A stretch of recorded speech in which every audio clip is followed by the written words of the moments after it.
So I thought, well, I'll put on my hat, and I said, well, unfortunately, my rival forgot his hat. But it's okay. You get the point.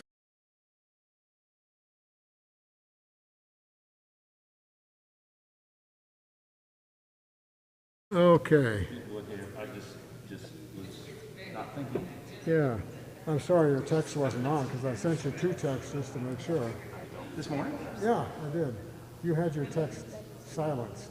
Oh, well, maybe that's what the problem is. Yeah. That's what the problem was. I even told that they were an important part. So. What time is it? 2 minutes. 8:59, 8:58. I said should not in caps a couple times.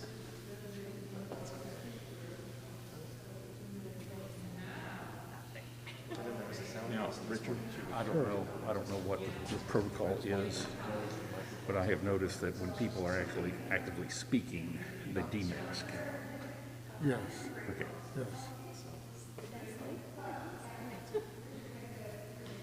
It'll be fine by 10:30.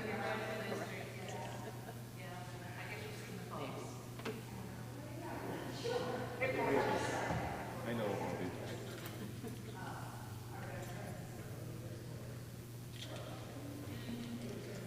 Age of Aquarius, Aquarius. Why am I thinking that song? I don't know. Okay, Stacy, the podium is yours. We're ready whenever.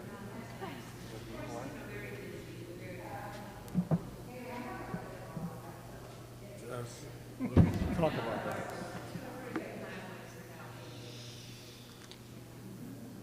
Good morning, everyone. Welcome to the Sunday Forum. This morning, our topic is E Pluribus Unum, from many one. It's a listening and sharing process designed by the Episcopal Church based primarily on our Baptismal Covenant. This morning's guest speakers are Marshall Moore, who has served as Dean's Warden and People's Warden and as chapter member, as well as being part of the team which provides sound for Sunday services, and the Reverend Canon Richard Lief, who serves as an honorary canon here at St. Paul's. They are going to do the opening prayer. Please give a warm welcome to Richard and Marshall. Yay! Yay! All right. The prayer of St. Francis is on the screen, and so if you'd like to join in, let's say it together. Lord, make us instruments of your peace. Where there is hatred, let us sow love. Where there is injury, pardon. Where there is despair, hope. Where there is darkness, light. Where there is sadness, joy. Grant that we may not so much seek to be consoled as to console, to be understood as to understand, to be loved as to love. For it is in giving that we receive, it is in pardoning that we are pardoned, and it is in dying that we're born to eternal life. Marshall will give us an introductory statement, and then we'll proceed. Thank you, Richard. It does not take but a moment to realize that the world is hurting. Our nation is hurting. Much conflict arises from people not feeling heard, people feeling that they've been forgotten. This is a program designed to begin dialogues between people of different opinions that hopes to find the common ground, the common humanity between us. These conversations are meant to be intentional, not casual. And it's not trying to change the other person's perspective. It is simply to have a dialogue whereby your thoughts and their thoughts can be expressed and heard. So it's not a debate. It's not trying to change the other person's opinion. But it's not intended to judge. We all have the right to have our own opinions. Whether you disagree with that opinion or not, that's irregardless. But the other person that may differ from you has a right to their opinion. So this program is intended to allow participants to come together in a civil fashion and have a conversation around 4 basic questions. We'll get into a further explanation of the 4 questions, but basically they're: what do you love? What have you lost? Where does it hurt? And what do you dream? So I'm going to turn it back over to Richard at this point. For many, one, Conversations Across Difference is the title, is a campaign inviting Episcopalians and our neighbors to engage in one-on-one listening and sharing across the many differences that separate us, echoing the Latin phrase on the U.S. seal, e pluribus, from many, unum, one, and following in the footsteps of Jesus, we trust that the spiritual practice of conversation across difference can help to knit us all into a diverse and more perfect union. In a cultural moment shadowed by the pandemic, fractious politics, and deep division within families, communities, and nations, we have the opportunity as people of faith to partner in simple ways to celebrate difference, listen with curiosity, and promote healing. Each of us can make a difference. Back to Marshall. To reiterate the 4 basic questions: what do you love? What have you lost? Where does it hurt? And what do you dream? Anyone can join in these life-changing conversations by engaging one-on-one, exploring the questions in small groups, and talking with people of different ages and backgrounds. In so doing, we begin to discover how our differences make us stronger as a human family of God.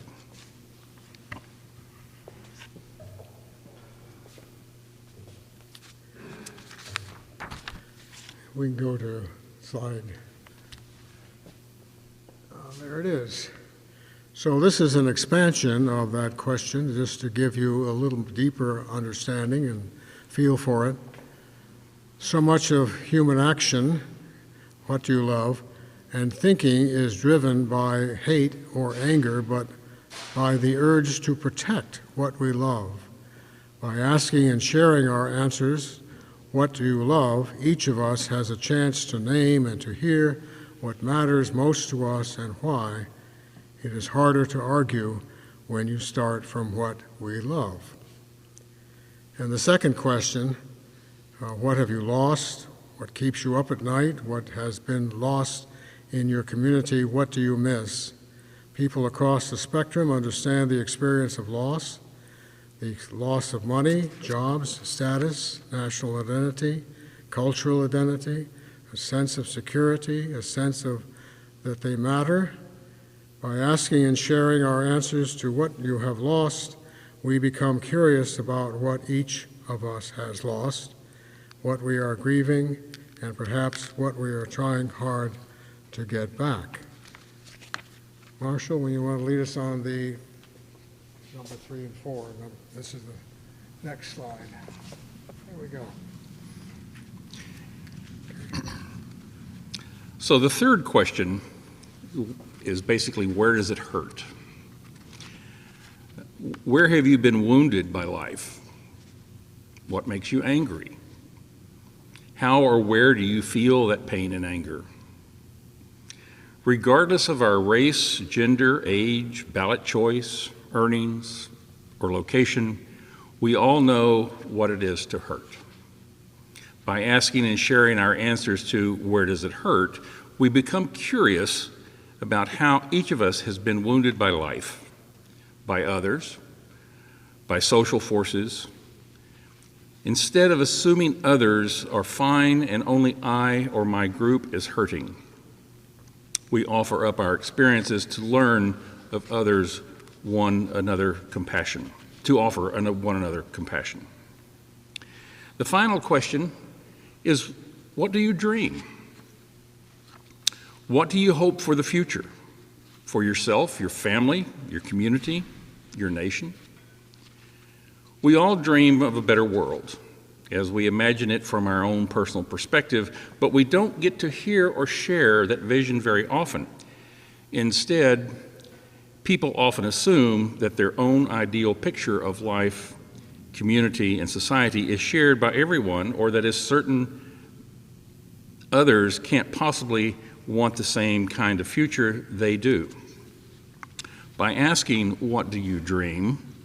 We become open to hear and share each other's dreams for our families, communities, societies, and others. At this point, Richard and I will model the conversation. There is no script. It's all free form, but remember, it's intentional. This is not intended to be just a casual conversation about how your day is going, although you might start with something along those lines. Richard, why don't we share the microphone? Okay. So that everyone can hear. There are different ways to start these conversations. The guide has offered one by saying, our church is engaging in a program whereby we are asked to have a conversation with someone around these 4 topics. Would you be willing to talk with me about this? You should start probably with someone that you're friendly with, that you know. Why don't you and I engage, and then we'll get them into that. Okay. No, so we had a fun thing, but even I blew it. I texted him a couple of times, we were supposed to wear our hats. This is the Boston Red Sox fan.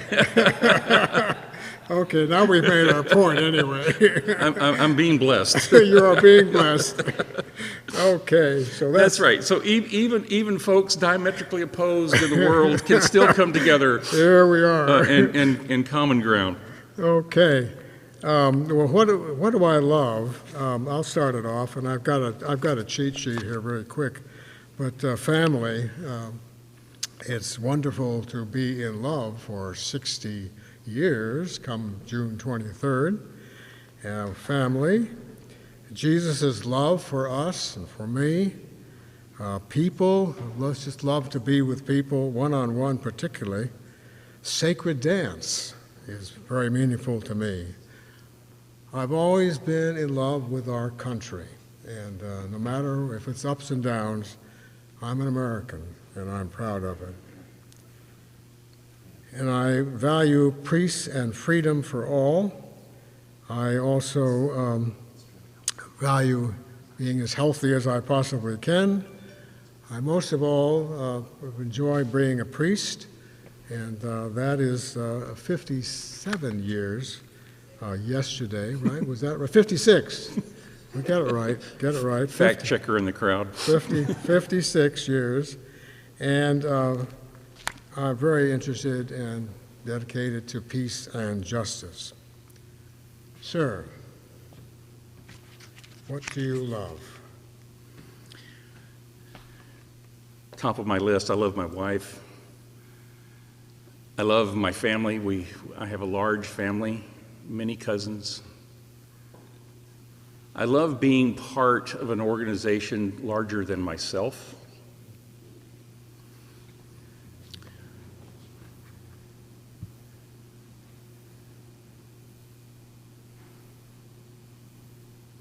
I love singing. My worship is through song. I love travel. I've not done near as much as I would like, but I love being beyond my norm, being in a different place, whether it's here in the U.S. or worldwide.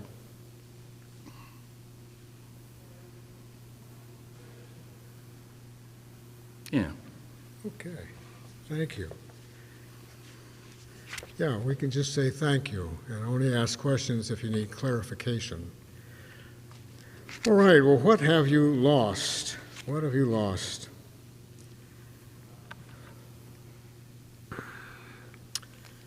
I feel a loss that we're so disparate in many, many sections of our life together as a country.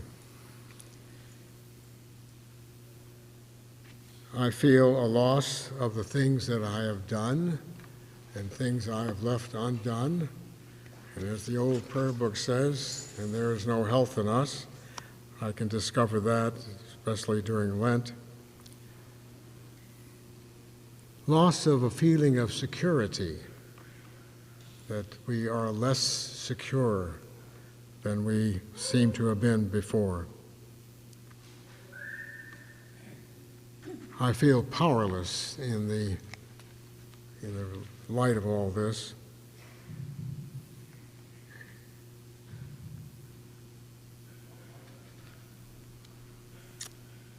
Yeah. Well, I feel a loss of youth, although my spirit is youthful, my body is not so useful as it used to be. So I'll stop there.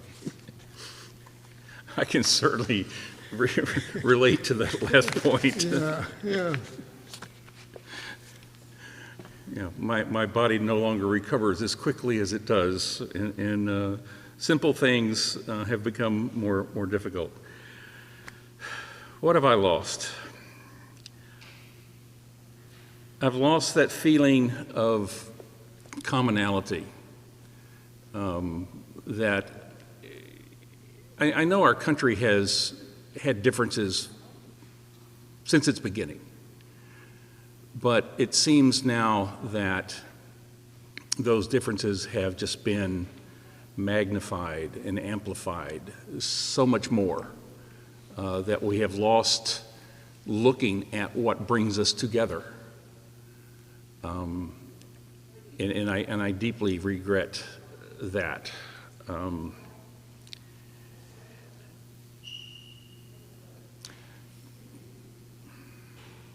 My career path has not exactly been what I had hoped it to be, so I regret that. I have a sense of loss about what might have been. Yeah, I'll leave it at there. Okay. Well, thank you, my good friend, in spite of the Boston Red Sox. I wish I had my Red Sox cap on. I actually went out and bought a Red Sox cap because I didn't have it on the West Coast. This is confession time. And I just completely blanked on it this morning as I walked out the door. Okay. All right. Well, what we'd like to have you do now, if you could break into groups of 2 and deal with questions 1 and 2, which will be put back on the board. Right, yeah, that's it. There we are, they're back on the board. And so we'll give you about 10 minutes to do that. So pick a partner, and here's an opportunity.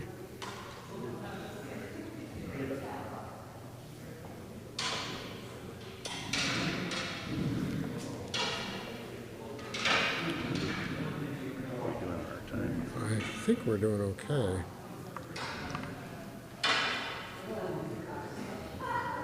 Well, we're about 5 minutes behind, but that's all right. It's okay. We'll speak a little. Sure. Great, you did good. Did good. Thank you. Yeah. So, what else is new? Mike. Yeah, I know. We can hotline it.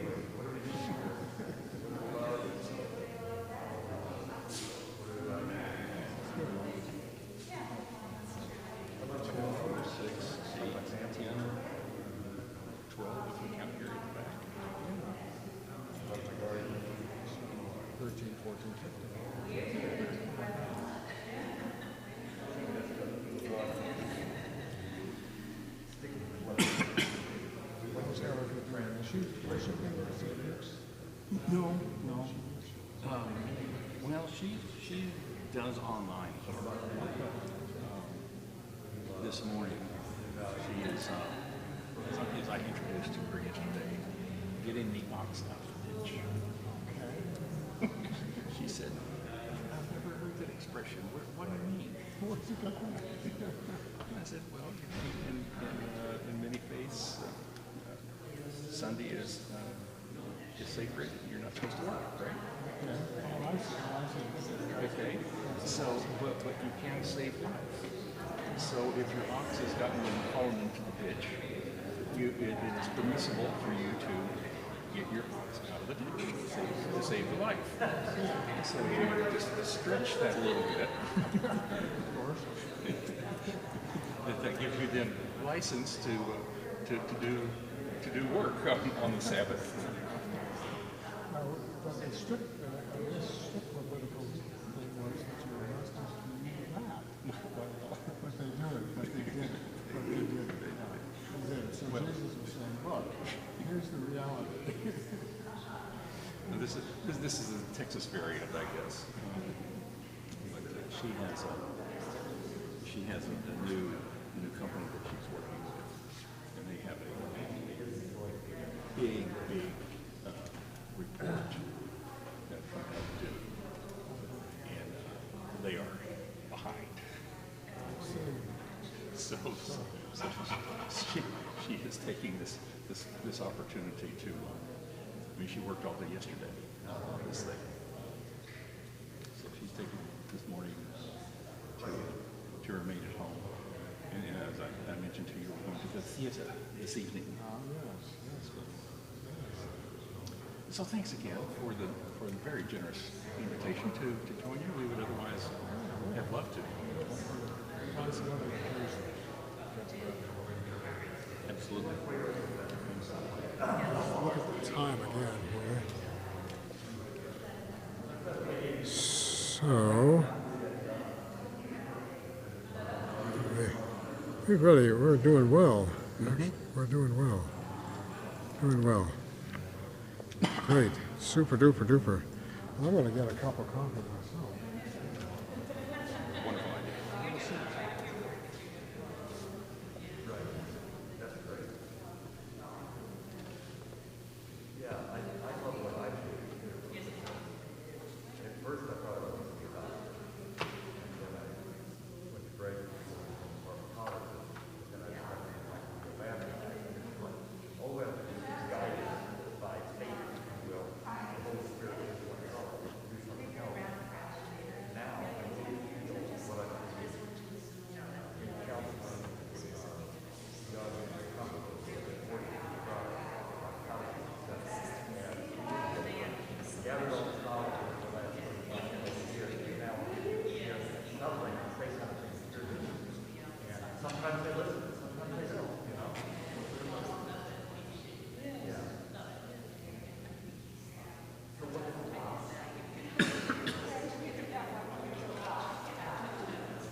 of these handouts that,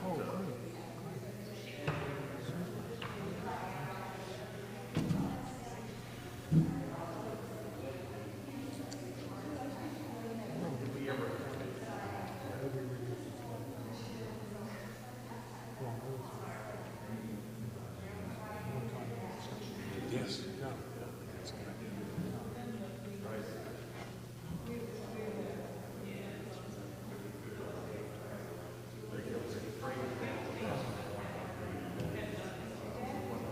Moment has arrived, and looks like we've got some good conversations.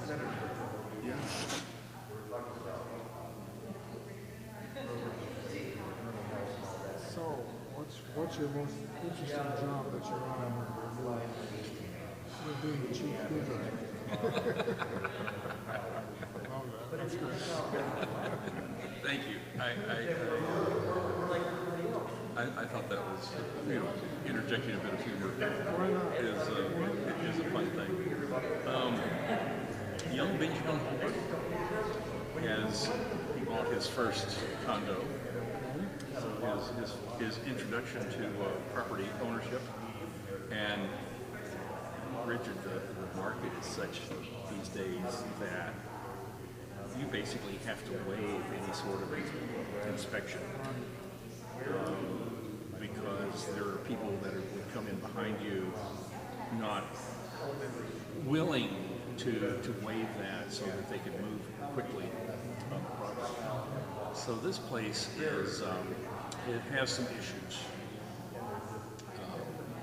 The kitchen sink, the back edge of the kitchen sink is completely rotted through. Showing actual pictures. So the kitchen sink needs to be replaced. He wants to install a disposal. There's he wants to replace the faucet mechanism for the sink in the bathroom. As he described it, there were mold and various other fauna or flora that were growing. So he wants to replace the floor in the bathroom. He wants to replace the toilet in the bathroom. The shut-off valve for the toilet needs to be replaced. So that's coming up. That's coming up. Terry Mathis has a good friend that she referred me to. They have just moved here from Chicago into a brand new condo unit way up north above Miramar, just north of Miramar. So I've done some minor things, hung a bunch of books in bathrooms and so forth, towel bar, built some shelving in the garage for storage stuff. I do. Yes. See what you've accomplished. She wanted, she had a room where she had kind of a home office, and she wanted some cabinetry mounted. So she gone out to IKEA and got some components. So I needed to assemble all that and hang it up at the wall. So it's fun.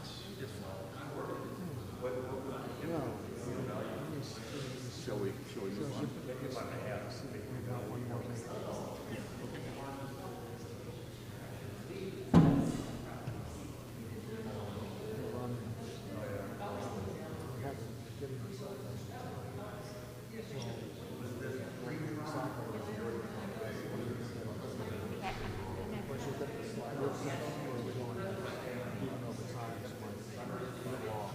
And you're minding your time. Yes, we are. Fair enough. Well, ladies and gentlemen, if you could take about one more minute, and so we can move on after that. So one more minute, please.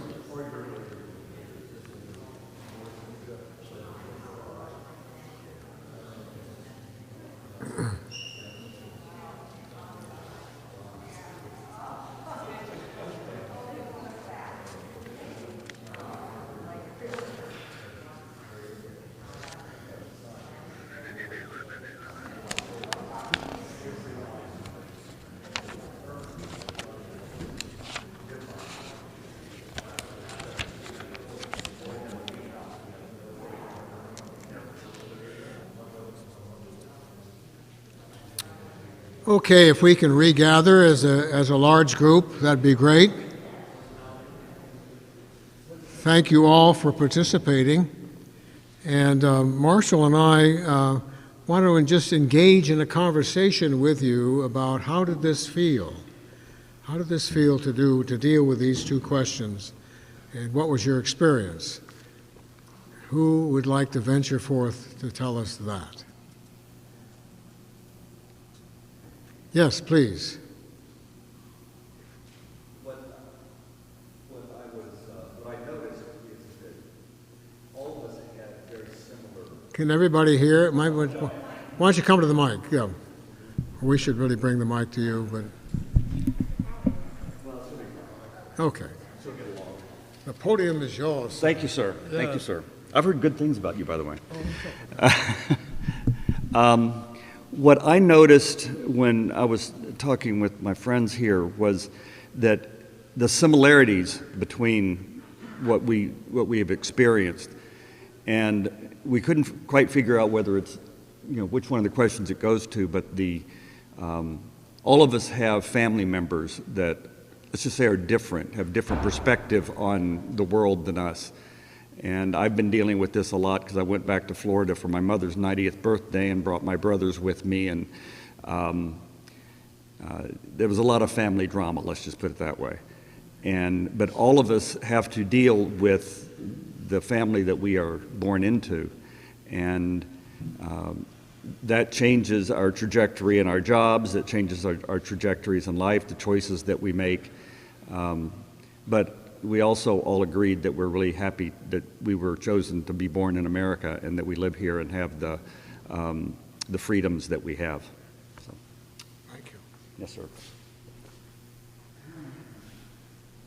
Yeah, I find it's very refreshing to be able to center the conversation on specific questions that we can share with one another and be with one another, to underline the word be, and kind of move beyond chit-chat, which is fun. Chit-chat is fine, but it's always good to have something in depth as well. And this begins to open up some depth. And we can feel confident. We don't have to feel so hopeless or powerless because we're talking about real things for us. Anyone else?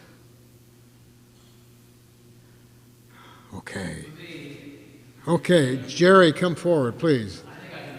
Can you be heard? Okay, this is a lawyer in court, folks. Okay, here we go. I'm going to be brief. I just thought it was easier for me to reframe the first question. What you love, I think the personal things. Yes. You both did. But I like what you value, what would you struggle to protect. That's something for a broader question. Yes. So having them, I would make it equal questions rather than a subordinate. And then I love what have you lost, but also reframe that, what keeps you up at night. And that got us into some political conversation pretty quickly. Yeah. And frankly, unlike you, Richard, I'm not thrilled to be American anymore. I loved America for most of my life. Yeah. I think we have reached the point where if I were 35 years old, I'd leave. Mm-hmm. And I think that's a shame. Yes. But I've been attacked, informal conversations with people that happened in New York last week. We were talking about wine, and all of a sudden this person launched into, I thought, right-wing diatribe. Yeah. It didn't conversation, I was going to argue. But it seems to be everywhere. And I've watched hearings on television where senators attack people mercilessly. They're not trying to solve problems. So I feel I've lost an awful lot living in the United States. Yeah. Thank you. Thank you. Yeah. I told you I'd be perfect.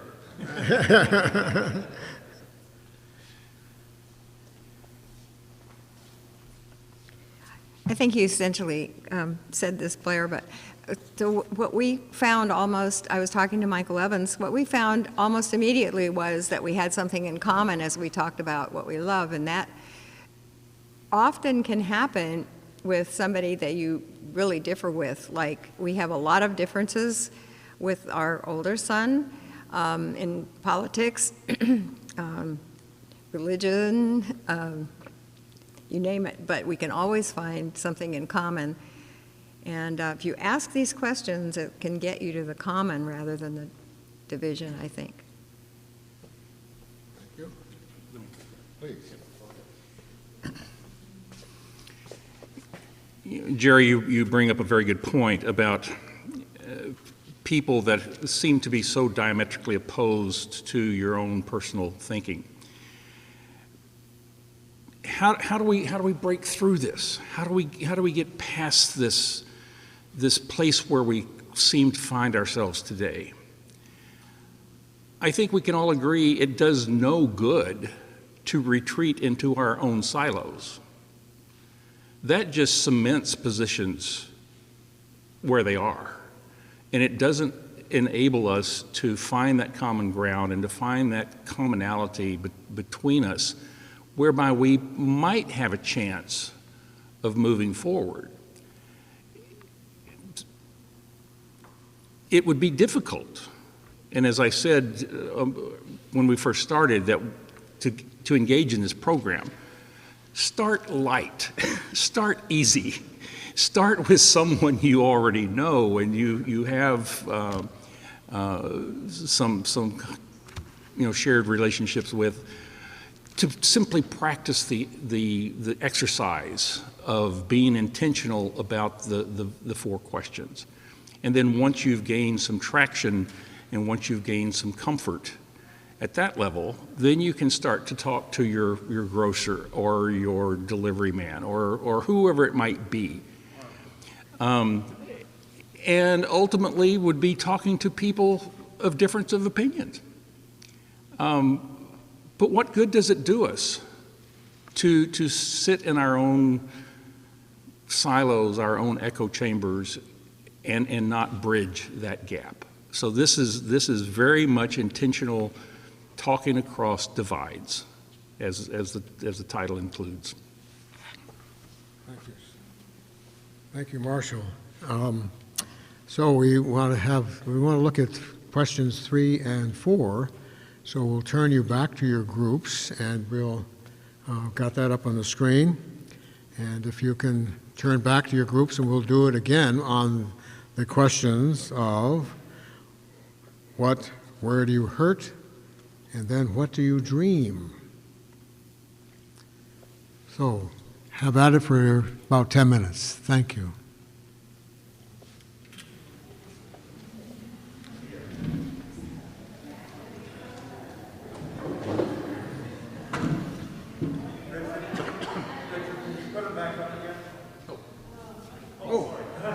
Lost it. Oh. Hello. It's here still. It's up on to the people online. There we go. There we go. Thank you. Thank you. So what do we got here? That is the front and back.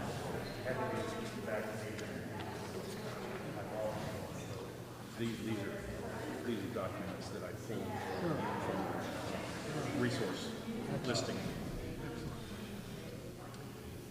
So there's that one and this one. National Institute for Civil Discourse. I didn't know there was such a thing, but Yeah, there's several. There's a conflict resolution too.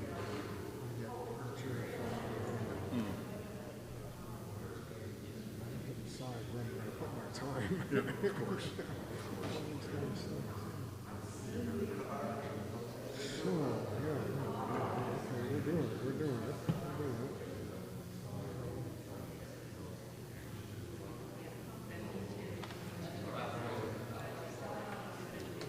Here.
if we could ask you to take one more minute to finish up, and then we'll regather as a big group. One more minute.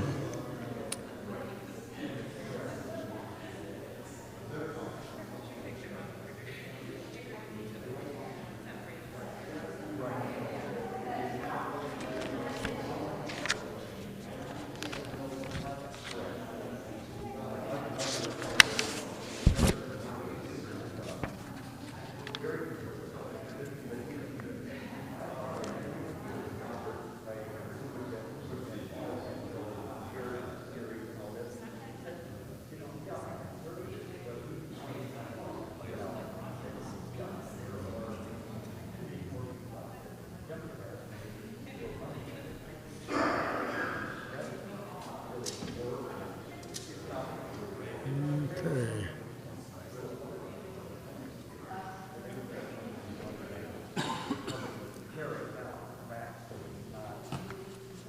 Do you have something to write down what people's responses were? And I'll write down too, so we can, what their thoughts are. What's next on the agenda? Well, we're going to feelings, next steps. Yeah, okay. So we got an extra 5 minutes given to us. Okay. So could we regather as a big group, please? I'm glad you're so interested and engaged. This is wonderful.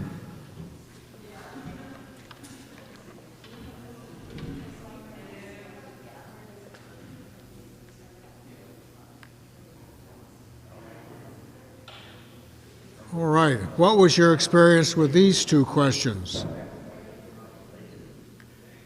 Anybody wish to come to the podium and share? Barbara, you always have something to say. I got my plant. Last time I compelled Salvador to come forward. Now I'm compelling Barbara. I'm testing my friendship with these people. Thank you, thank you, thank you. Well, I first want to say this is a wonderful conference. Just come right here. Come Okay. right here. Yeah. And I've enjoyed talking with my colleagues, Jerry and Salvador. I think when we can't help but go into personal experience as well as political. And where does it hurt? We heard about how Salvador was attacked by someone and who told him to go home, where he'd come from Cuba. That hurts me to hear that story, I have to say. And it hurts to see the lack of justice and mercy, and to see so much oppression and need for dominance and power. And I think when we talk about what we dream about, it's this, I couldn't help going back to John Lennon. Sure. Even the hippie movement, I mean, maybe carried to an extreme. But of, yes, of, peace and, caring about each other, helping others out, not the need to replace people. We're all seeing that. Justice, mercy, peace, not needing this need for dominance. And Thank you. did I leave something out? Could you repeat some of that? I'm a little hard at hearing, and you were turned away from the mic. Yeah, you just need to Oh, speak I'm right sorry. into that guy. So I think the main point about what hurts is seeing people hurt other people.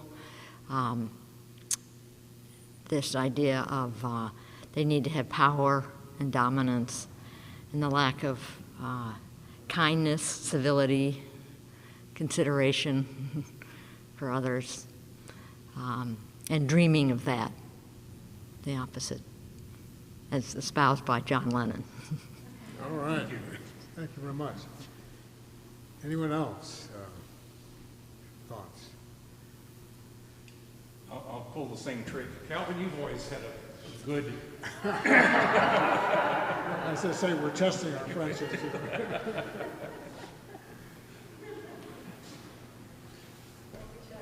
Class participation. No, we just talked about how our hurt is the profound failure of ourselves as individuals and as a society to live up to our ideals. I think that basically encapsulates what we discussed. What about the dreams? Any thoughts on where you want The dreams would be to live up to our ideals. Thank you. Anybody else? Again, it's in this world that is so torn, so divided in so many ways. I sometimes despair about what can we do? How do we get past this? How do we return to the days where difference does not define or does not equate to enemy? Where we can differ on positions, but we're not the enemy of the other person. This is simply a tool, one of I'm sure, many that are available, but a tool to allow us to find that common sense of humanity between two people of possibly extremely different positions.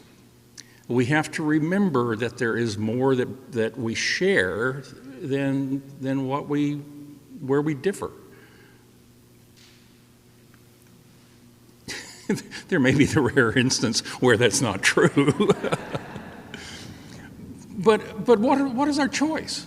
What choices do we have? Do we continue down this path of two camps, just digging in deeper and deeper and deeper and deeper?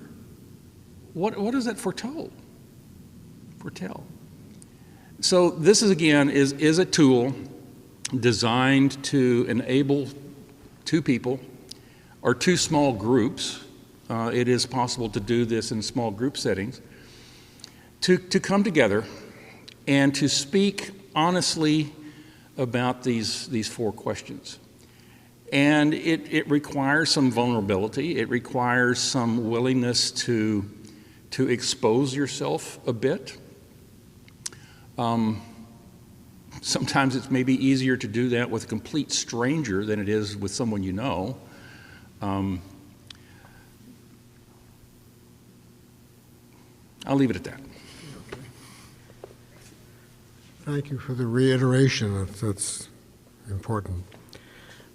We now would like to engage you in what do you think, where can this program be applied?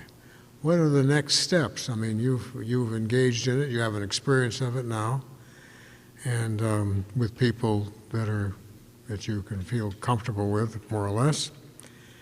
But where do we take this? And so it's really a question for all of us, Marshall and I and you all. What's the next step?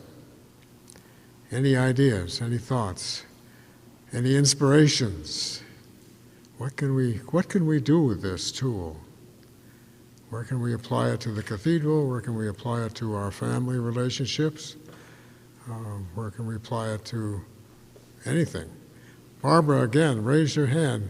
But I got to have you back here, and I got to have you falling in love with the microphone and the congregation. Maybe I should just stand out there if you want to talk to me.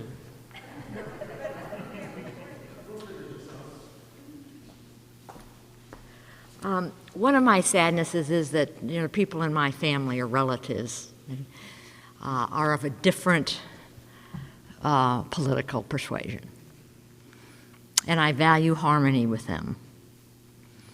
And so I think this might be a good approach. Not focus on the issue per se, parental rights, so to speak, but. Right. I think that might be, I was just thinking that would be a good approach. But, because on the one hand, it doesn't seem quite right to totally turn away and ignore some of the different value systems. And so it seems to be important to engage with them, but not on the topics per se. I remember Scott Richardson saying when, there's somebody in the family who's Buddhist, with all due respect, but has some other different views, and maybe the way to approach it is just look for commonalities and where they're hurting and where they'd like to see things go. So I think that would be, for me, a good application. Anyone? Yes. I'll bring her with me this time. For those of us, did everybody here do the Sacred Ground program? Or most of us here? I did it up at my wife's church up at St. Timothy's. And I think that these could be a very good way to bridge into the people that have been hurt and that we talked about in Sacred Ground. And we did a lot about learning why the differences are as they are. But I think asking these questions of people that we come across in our lives who have been hurt by the racism, the discrimination, learn more about them by asking these questions of them, and then share back and forth with them. Because I'm not sure that we did, at least in the classes that I went through, that we did a good enough job of understanding by asking people from whatever groups we were talking about these 4 questions, and to learn more about what are their values, what do they love, how have they been hurt, what do they dream about. I think one of the things you'll find out is theirs are a whole heck of a lot like everybody else's, because there's a lot of commonality here. I think even if we talk to those who have different political beliefs than us, the answers will still be very much the same. It's just kind of how we get there that's different. So anyway, that's my thought. What do you think, Mia? One thought that the program, there are many videos and other resources that the church has on this program, but one of the things that was recommended was to get people who would be willing, from those who are attending, to sign up to have conversations with the other person. And the mechanism by which that would happen would be that Richard or I or someone would simply go through the list of those people who said they would be willing to participate and pair them up with someone. And then communicate that to them and say, over the next week, would it be possible to have a conversation? And we could do multiple pairings. There are 2, 4, 6, 8, 10 people in the room, taking 2 at a time. What are the permutations? How many different conversations could that represent? Or is it a combination? One is order is important, and the other is it doesn't matter what order they're in. Been too long. But is that something that sounds like something you'd be willing to do? Yeah, Jerry. My problem here is almost 99% of the people here agree on almost all of these issues. And coming from St. Peter, International in Delmar years ago, that was very different. Now I moved back up there, but very different.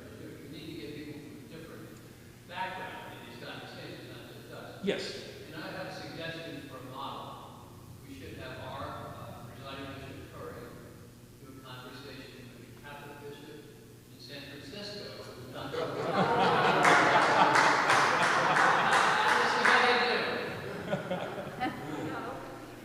Jerry, I absolutely understand and agree with you that the people in this room have a pretty common shared view of things. But remember, this is a practice round. Yeah.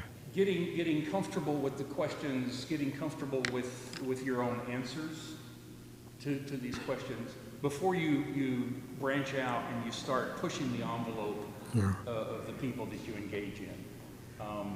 So again, it's start easy. Maybe a simple This is T-ball.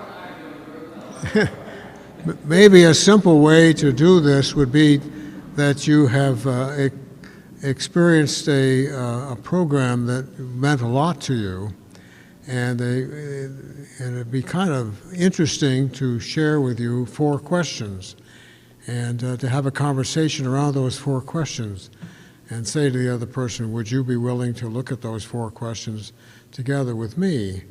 And I'll share mine, and you share yours. I'll show you mine. If you share me, you show me yours. All that kind of thing.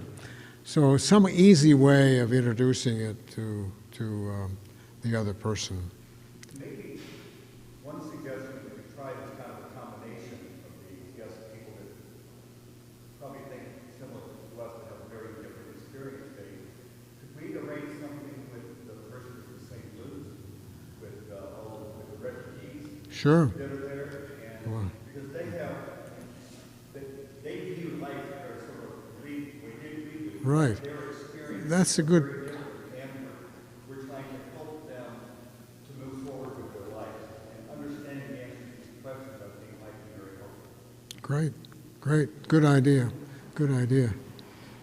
Well, we're almost there, and if we could put on the human family prayer.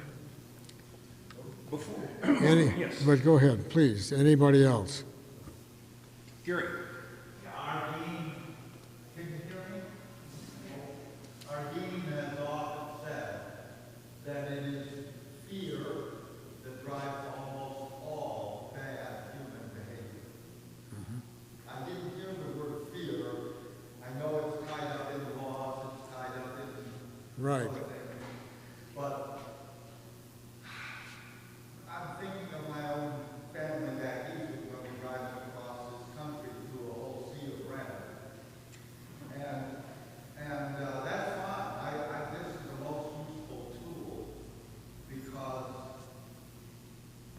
sometimes maybe the conversation stops with these 4 questions on an individual basis. In other words, it's just, okay, now we have some common ground.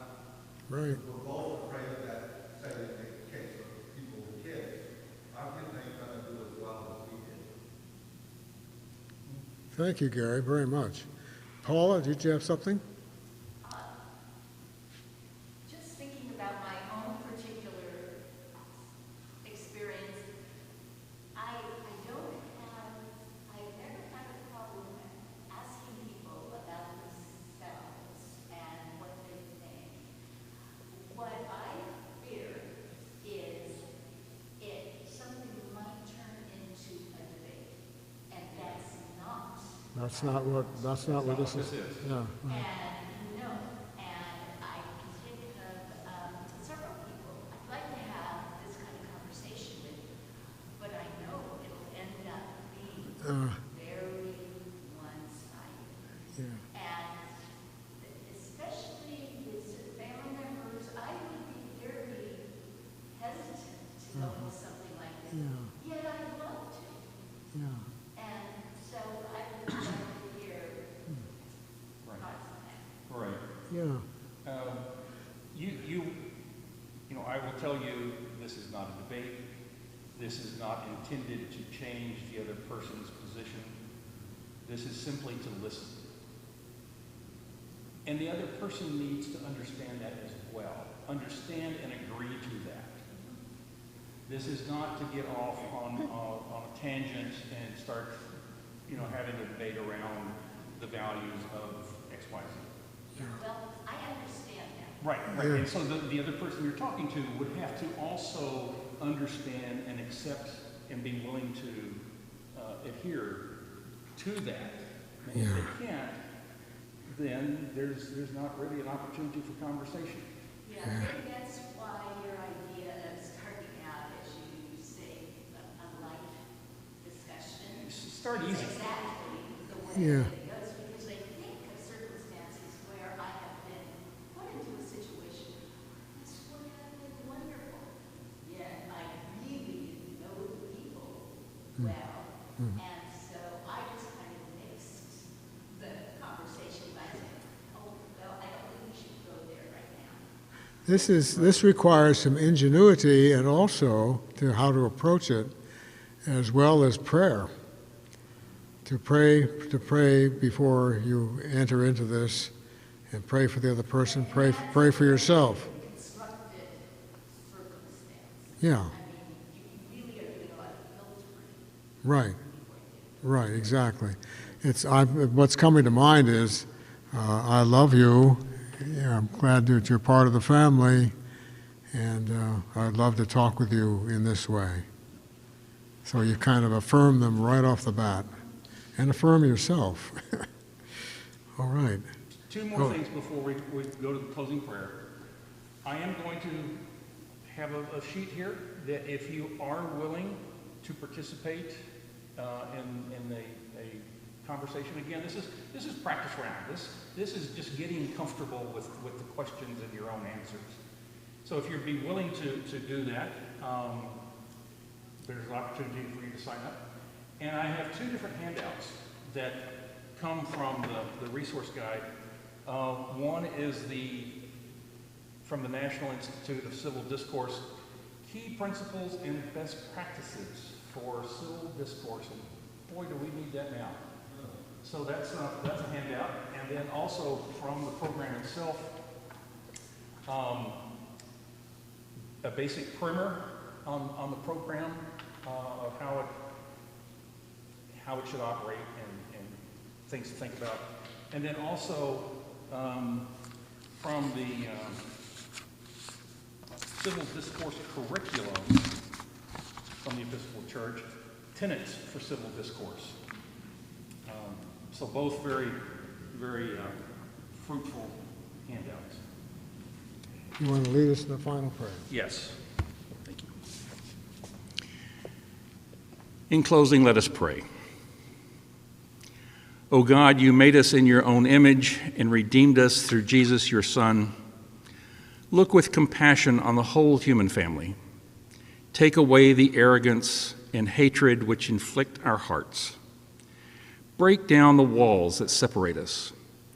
Unite us in bonds of love and work through our struggle and confusion to accomplish your purposes on earth, that in your good time all nations and races may serve you in harmony around your heavenly throne. Through Jesus Christ our Lord. Amen.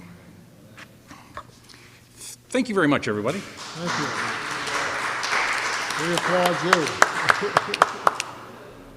Thank you so much, Richard and Marshall. This was a wonderful forum, and I hope people will remember to come and sign up and to also take the handouts.